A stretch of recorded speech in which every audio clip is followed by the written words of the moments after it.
Shot है 4 minute का। ये कर लो तो हर शॉट में चल सकता है। 1:30 बजे तक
चलते रहे करो जल्दी जल्दी।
ना इसी में बहुत है।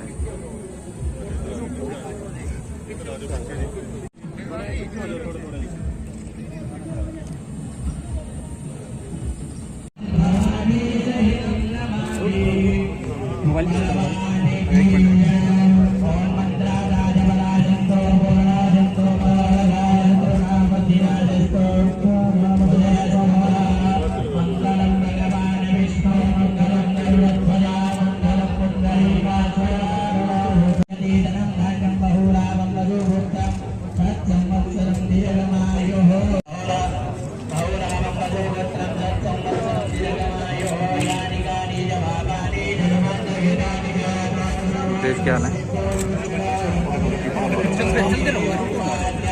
करो यादव जी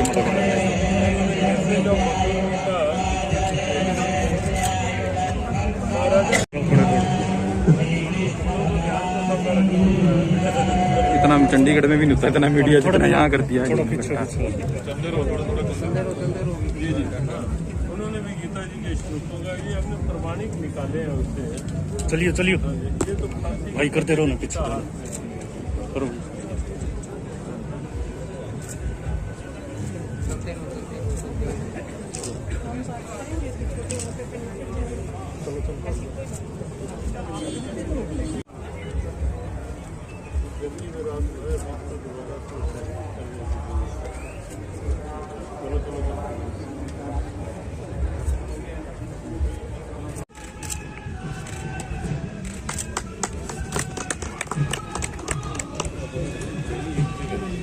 इतनी दूर ठीक है।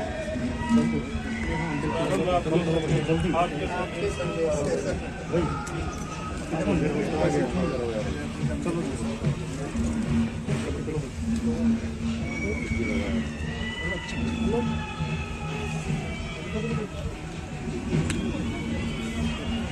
वो जो विद्रोह हमारा से शुरू हुआ था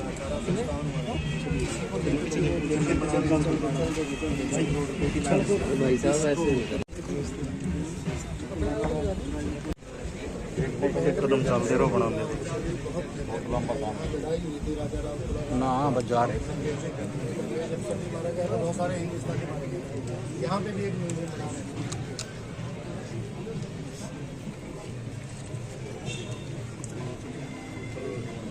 पलवल में महात्मा गांधी जी को गिरफ्तार किया गया था रेलवे स्टेशन पर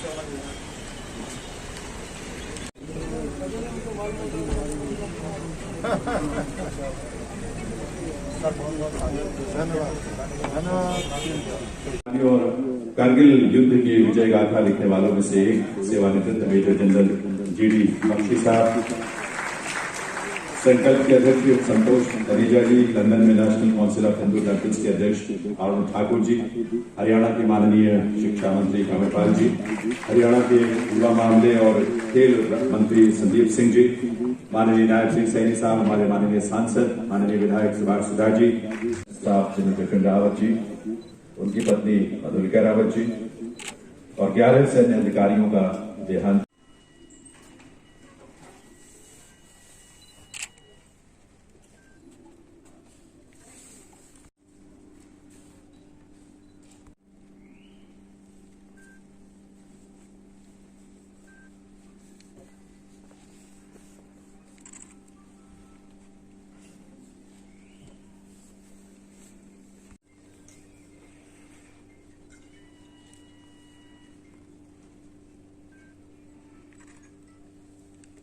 तो लेटेस्ट टेक्नोलॉजी आ गई एनडीटीवी पे मोबाइल बंद हो गया अब तो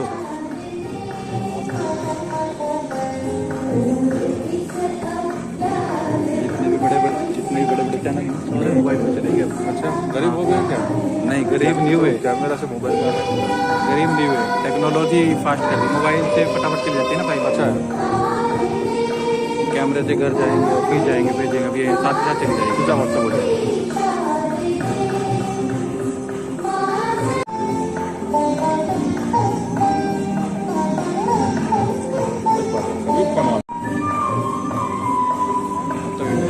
सब इसी में होने लग गए, टेक्नोलॉजी इसी में दे दी ना। ऑफिस जाओ, फाइल कन्वर्ट करो, भेजो।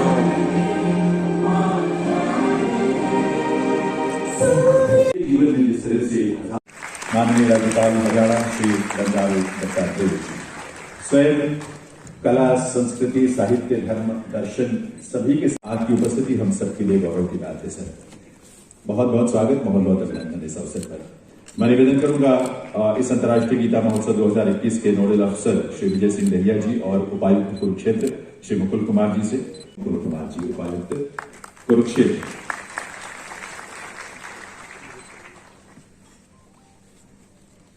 गुरु स्वरूप ये विभूति जिन्होंने बहुत सारे महत्वपूर्ण पदों पर रहते हुए हमारा मार्गदर्शन किया है, हम सब के लिए प्रेरणा बने हैं। आपके कर्तव्य उनके साथ आशा जो घटना हुई है वो बहुत आवेदना हुई है मुझे। मैं जब शिमला में हिमाचल प्रदेश का राज्यपाल था, उन्होंने आकर मुझे राजभवन में मिला था। बहुत ही स्नेहशीली थे, इतने बड़े आर्मी के जनरल रहते हुए भी उनके पास जो मानवता, करुणा तो मैंने देखा, मुझे बहुत ही आनंद लगा था। और उन्होंने मुझे स्पष्ट रूप से बताया था कि हम आज हमारा सशस्त्र बल जो है टेक्नोलॉजी से बहुत बड़ा आगे हम बढ़ चुक रहे हैं, तो इसलिए कोई भी देश हमारे ऊपर दुस्साहस नहीं करे, ऐसा जो है हम शक्तिशाली भारत को बनाने के लिए जो उन्होंने मुझे संकल्प वहाँ पर बताया था, मुझे बहुत ही अच्छा लगा। लेकिन वैसे महान भाव रावत जी, इस ऐसी दुर्घटना होगा ऐसा कभी कोई सोचा भी नहीं। ये होना जो है हमारे लिए बहुत क्षति है और उनकी आत्मा को शांति करने के लिए मैं भगवान से प्रार्थना करता हूँ। थैंक यू जी। क्या बताएंगे आज से अंतर्राष्ट्रीय आज गीता महोत्सव कुरुक्षेत्र में यहाँ से जो है प्रथम बार महोत्सव में आए थे। भगवान कृष्ण ने कोई बात नहीं। गीता का संदेश दिया था। वो संदेश पूरा विश्व को मान्य है और भगवत गीता एक ऐसी श्रेष्ठ ग्रंथ है, केवल एक मज़हब के लिए, एक धर्म के लिए ही नहीं, सारी मानवता और प्राणी सभी लोगों के लिए वो कर्तव्य देने के लिए रचा गया है। वैसी बहुत परंपरा का हमारा गीता उत्सव और इस बार विशेष करके विश्वगुरु भारत बनाने का जो संकल्प चल रहा है और वैसे ही आज़ादी का अमृत महोत्सव, ये दोनों को भी जोड़ते हुए विज्ञान और संस्कृति और हमारा आध्यात्मिकता और हमारी नैतिकता को बढ़ाने के लिए गीता को आधार बनाकर आगे चलने के लिए उत्तम प्रदर्शन यहाँ पर लगाया गया है। हमारे जो रेवोल्यूशनरीज है, हमारे जितने भी सेना के अधिकारी है और वैसे ही साइंटिस्ट है, ये सारे लोगों का योगदान है और विश्वगुरु बनने के लिए इन सभी को हम बराबर दृष्टि से गीता से ही प्रेरणा लिए है। सारे गीता से ही प्रेरणा है, गीता ही हमारा मूल आधार है। महामहिम जी, जनरल रावत के लिए जस्ट एक शब्द क्या कहेंगे? जनरल रावत छोड़ के चले गए, देश दुनिया विपिन CDS की जो CDS साहब जो कल CDS जो कल चले गए, विपिन रावत जी। विपिन सर, जो कल देश में हुआ बड़ी इतनी सब कम ने कम सेना अध्यक्ष रहे हमारे जनरल विपिन रावत। वास्तव में समूचे राष्ट्र के लिए एक बहुत बड़ी क्षति अनुभव की जा रही है। विपिन रावत जी प्रतिभावान थे, क्षमतावान थे, ऊर्जावान थे और राष्ट्र के प्रति और राष्ट्र के गौरव स्वाभिमान के प्रति उनकी निष्ठा जो थी वो वास्तव में अद्भुत थी। और एक विशेष जो उनके अंदर काम की कुशलता, भगवत गीता के योगा कर्मसु कौशलम के अनुसार, कि वो बोलते कम थे, कभी उनका वक्तव्य उस ढंग का नहीं, लेकिन कार्य एक मजबूत नींव के रूप में वो करते थे और उन्होंने एक मजबूत नींव बनाने का प्रयास किया। इस बार के अंतर्राष्ट्रीय गीता महोत्सव में भी उनको आमंत्रित करने को लेकर चर्चा हुई, उन तक पहुंची। उन्होंने मन भी बनाया कि जब उन तक संदेश गया कि आज़ादी का अमृत महोत्सव और भगवत गीता थीम पर है और आपका आना इस अवसर के लिए बहुत ही एक महान संदेश के रूप में होगा, तो लगभग उन्होंने मानसिकता भी बना ली थी। लेकिन विधि का विधान अटल और उसके आगे नतमस्तक होना ही पड़ता है। विपिन रावत जी के कार्य क्षमताएँ, कार्य कुशलताएँ आगे के लिए एक प्रेरणा बने, एक ऊर्जा बने और उस ऊर्जा को लेकर हमारा राष्ट्र अपने स्वाभिमान के पथ पर आगे बढ़ता रहे। डॉक्टर विपिन रावत जी के लिए हृदय से आदरांजलि, श्रद्धांजलि, भावांजलि। महाराज जी, जब आप विपिन रावत जी को मिले तो क्या कुछ लगा कि विपिन रावत जी एक ऐसे व्यक्ति थे, सेना के जितनी तारीफ की जाए शायद उतनी ही कम होगी? हम स्वयं वस्तुतः मिले नहीं हैं, हमने अपने किसी व्यक्ति को भेजा और वो मिल के आए, उन्होंने आके बात की, सब बताया और वैसे भी हम उनके वक्तव्यों, उनके भावों से सुपरिचित हैं। और सबसे बड़ी बात कि उनके बोलने में मित भाषा और मृदु भाषा के साथ साथ उन्होंने अपने कार्य सिद्धि के लिए संकल्पित प्रयास किए। सर, क्या बताएंगे, सेना के विपिन रावत जी जितनी तारीफ की जाए शायद उतनी कम, और कल देश दुनिया को छोड़कर चले गए विपिन रावत। जनरल रावत देश के लिए एक ऊर्जावान चरित्र था। बच्चे से लेकर बुजुर्ग तक उनके साहस का धनी था। वो एक किस्म से भारत की सुरक्षा के, जागरण के और भारत की प्रैक्टिकल सुरक्षा के मापदंड बन गए थे। उनका चले जाना यह एक दुखद क्षति है, जिसकी भरपाई कैसे होगी समय बताएगा, परंतु मैं उनको शत शत नमन, परिवार और सारे लोग जो चले गए उनके साथ अपनी श्रद्धांजलि देता हूँ। वह जहाँ भी रहें सद्गति प्राप्त करें, ईश्वर के श्री चरणों में स्थान मिले और उनके जीवन को प्रेरणा रूप में कहीं ना कहीं सिने जगत ने, कवियों ने, लेखकों ने ढालना चाहिए, ताकि उनका जीवन चरित्र यह नाना रूप में देश के लिए एक बहुत बड़ी जन जागरण और विश्वास की संपदा बन जाए। सर, सर्जिकल स्ट्राइक हो या बालाकोट स्ट्राइक हो, जनरल रावत का नाम उन महान शख्सियत में गिना जाएगा, क्योंकि जनरल रावत ने कभी नहीं सोचा, एक मिशन जुनून हुआ करता था जनरल रावत में। ऐसा है कि उन्होंने अपनी पूरी ज़िंदगी मिशन के रूप में जी, इवेंट के रूप में नहीं, नौकरी के रूप में नहीं। इसलिए वह मैन विद मिशन थे और मिशन उनकी प्राथमिकता थी। Nation first, nation always. देश प्रेम प्रथम और देश प्रेम सदैव, वह उसका जीता जागता उदाहरण थे। इसलिए चीन को दो टूक जवाब देना हो, पाकिस्तान को सबक सिखाना हो, डोकलम से हटाना हो, गलवान में पीछे खदेड़ना हो, अरुणाचल में घुसने ना देना हो, बालाकोट में सर्जिकल स्ट्राइक करके दुनिया को बता देना हो कि भारत की क्षमताएं अपनी सुरक्षा में और कितनी विशेषता रखती हैं। उन्होंने उन सब का कीर्तिमान स्थापित किया। ऐसे व्यक्ति को शत शत नमन और विश्व हमेशा याद करेगा, भारत का जन जन याद करेगा।